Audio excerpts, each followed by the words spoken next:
Hey there, lovely people. So, today we're going to be diving into a topic that a lot of you have asked about, which is dealing with slippage at the nape of your neck or at the perimeter in the front. For me, it's this one lock at the nape of my neck that just keeps slipping. But today I'm going to be giving you tips that help me to secure that lock and not have a problem with the slippage anymore. Honestly, this lock right here in the back has been a problem for me since the beginning of my lock journey, whether it is slippage from the roots or unraveling from the bottom. I've always had to go in and do something to this lock when it was time for me to do my maintenance.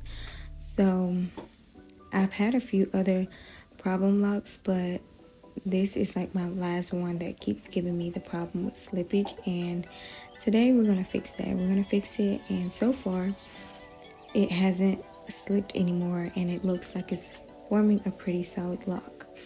So basically what I did was, instead of me doing a twist and interlocking the root, since this lock already had a knot at the bottom, I simply just interlocked from the knot up.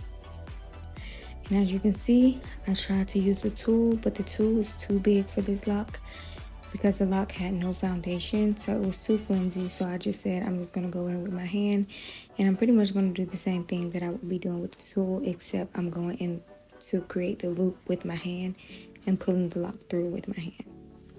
So if you can't tell, I am doing a 4-point rotation, and that was kind of like the method that I used to secure this lock. I noticed that my hair at the base is more fine, so it doesn't hold as much as my hair in the middle. So I decided to go in with a more structured, more consistent rotation, which is the 4-point rotation. So I'm just going around in a clockwise direction until I get to the root of the new growth or of the hair that I'm interlocking.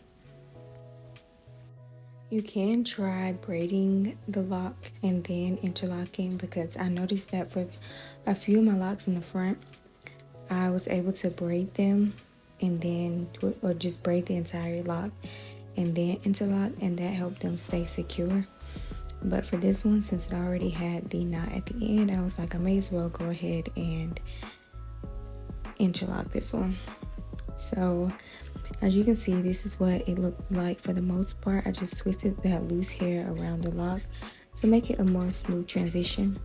And this is the part where I'll be going back in with the tool and basically just interlocking until I'm at the root. So this is what it looks like before I go back in. And then this is me using the tool the same way I normally do to finish off the process.